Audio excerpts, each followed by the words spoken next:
పశ్చిమ బెంగాల్లో ఘోర రైలు ప్రమాదం జరిగింది. డార్జిలింగ్ జిల్లాలోని రంగపాని స్టేషన్ సమీపంలో కాంచనజంగా ఎక్స్ప్రెస్ ను ఓ గూడ్స్ రైలు వెనక నుంచి ఢీకొట్టింది. ఈ దుర్ఘటనలో 9 మంది ప్రాణాలు కోల్పోయారు, 41 మంది గాయపడ్డారు. ప్రమాదంలో కాంచనజంగా ఎక్స్ప్రెస్ కు చెందిన ఓ బోగి గాల్లోకి లేచింది. రైలు దుర్ఘటనపై రాష్ట్రపతి ద్రౌపది ముర్ము, ప్రధాని మోదీ, రైల్వే మంత్రి అశ్విని వైష్ణవ్ సహా పలువురు దిగ్భ్రాంతి వ్యక్తం చేశారు. మృతుల కుటుంబాలకు రైల్వే శాఖ 10 లక్షల రూపాయల పరిహారం ప్రకటించింది.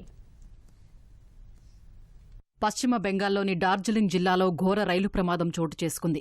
న్యూజిల్ పాయిగుడి జంక్షన్కు 10 కిలోమీటర్ల దూరంలో ఉన్న రంగపాని స్టేషన్ సమీపంలో కాంచనజంగా ఎక్స్ప్రెస్ను ఓ గూడ్స్ రైలు వెనక నుంచి ఢీకొట్టింది. ఈ ఘటనలో ప్రయాణికులు రైలు వెనక భాగంలోని ఓ బోగీ గాల్లోకి లేచింది. గార్డు వ్యాన్ సహా 3 బోగీలు పట్టాలు తప్పి పక్కన పడ్డాయి.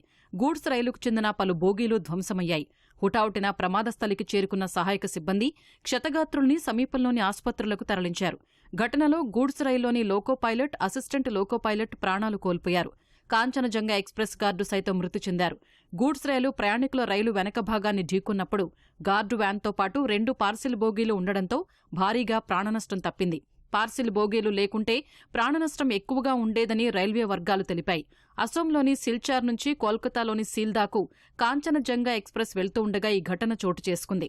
హుటాహుటిన ఎన్డీఆర్ఎఫ్, ఎస్డీఆర్ఎఫ్ బృందాలు సహాయక చర్యల్లో పాల్గొని క్షతగాత్రుల్ని సమీపంలోని ఆసుపత్రులకు తరలించాయి. ప్రమాదం కారణంగా ఉత్తర బెంగాల్ సహా ఈశాన్య రాష్ట్రాల నుంచి సుదూరంగా ప్రయాణించే 19 రైళ్లు రద్దయ్యాయి.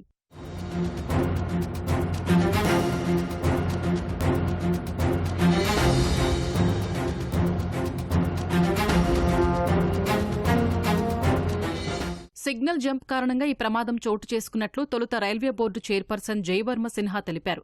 అయితే పశ్చిమ బెంగాల్లోని రాణిపాత్ర స్టేషన్, చత్తర్హాట్ జంక్షన్ మధ్య ఈ ఉదయం 5 గంటల 50 నిమిషాల నుంచి ఆటోమేటిక్ సిగ్నలింగ్ వ్యవస్థ సరిగ్గా పనిచేయట్లేదని రైల్వే వర్గాల ద్వారా తెలుస్తోంది.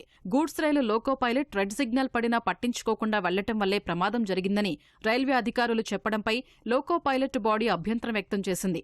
విచారణ పూర్తి కాకుండా ప్రాణాలు కోల్పోయిన లోకో పైలట్పై ఆరోపణలు చేయటం సరికాదని పేర్కొంది.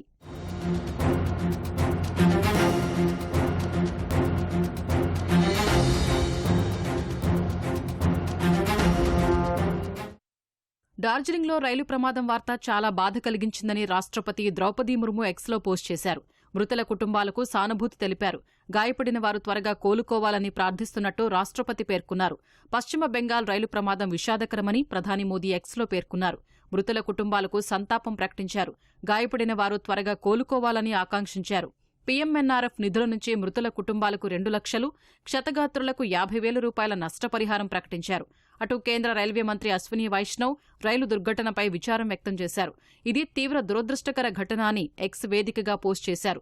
రైల్వే నుంచి మృతుల కుటుంబాలకు 10 లక్షలు, తీవ్రంగా గాయపడిన వారికి 2.5 లక్షలు, స్వల్పంగా గాయపడ్డ వారికి 50,000 రూపాయల చొప్పున పరిహారం ప్రకటించారు. అనంతరం ప్రమాద స్థలికి వెళ్లిన రైల్వే మంత్రి అశ్విని వైష్ణవ్ అక్కడి పరిస్థితిపై అధికారుల్ని అడిగే వివరాలు తెలుసుకున్నారు.